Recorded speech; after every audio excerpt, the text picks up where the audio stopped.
Docteur Souris, ça leur a permis de s'évader un peu, de sortir de leur quotidien d'hospitalisation, de ne pas être coupé. C'est pas parce qu'on est hospitalisé que le monde s'arrête et qu'on ne peut pas continuer à correspondre, à faire ce qu'on faisait quand on était à la maison. Est-ce qu'il y a Skype? Oui, bien sûr, il y a Skype, Facebook. Bonjour madame. Bonjour. Je suis le docteur Pinois, bonjour. Bonjour Selma. C'est un outil éducatif, pédagogique et interactif, ce qui est une donnée fondamentale.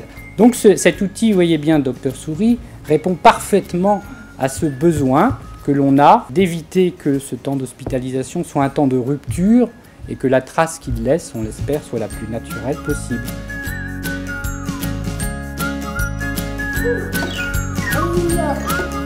Ça permet aussi d'avoir une activité tous les deux. Là on fait un puzzle, on s'y met à deux, on peut faire du coloriage, on peut faire vraiment plein d'activités qui restent vraiment sur ce qu'on ferait à la maison et pas forcément dans une salle d'attente ou dans un endroit plus fermé, quoi. Bonjour. Bonjour Pierre. L'ordinateur c'est le plus, mais c'est le plus indispensable parce que la plupart des enfants ont accès à l'ordinateur à la maison. Donc pour eux c'est la fenêtre vers le monde extérieur, c'est la fenêtre vers la maison, c'est la fenêtre vers le film qu'ils souhaitent ou le cours qu'ils vont devoir travailler.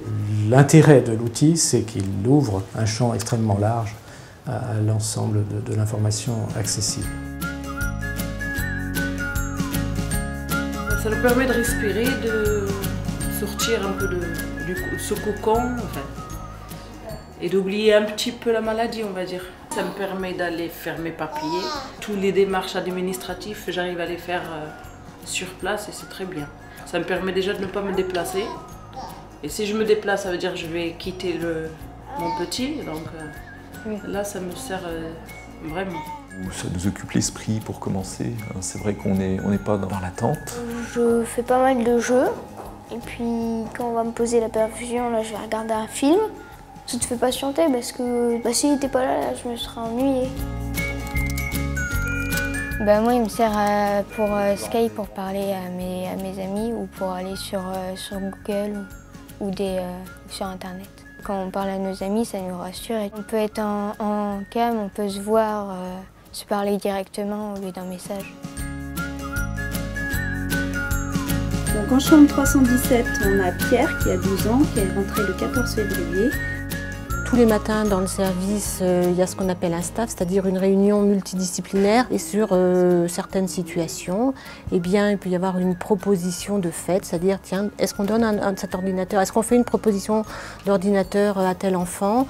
Si oui, est-ce que les médecins la valident? Et puis, s'ils la valident, dans quelles conditions on la valide? Du coup, on pourrait faire 2 heures d'ordinateur le matin, au maximum. Très bien. Pour nous, ça permet aussi, quelquefois, on fait des soins pendant qu'ils regardent un film ou pendant qu'ils écoutent de la musique. C'est vrai que c'est un moyen de diversion qui est très utile, qui est limite antalgique comme moyen de lutter contre la douleur et pendant les soins, en moyen de distraction.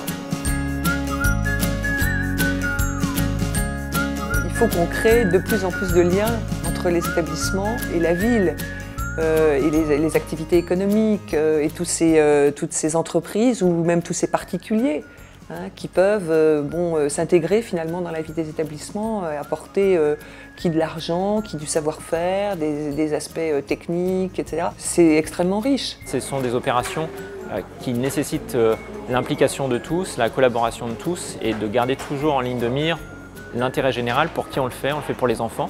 Et on voit bien que dès lors qu'on a ce type d'objectif en tête, on arrive à très bien travailler tous ensemble et à faire de très belles opérations qui ont un réel succès au quotidien.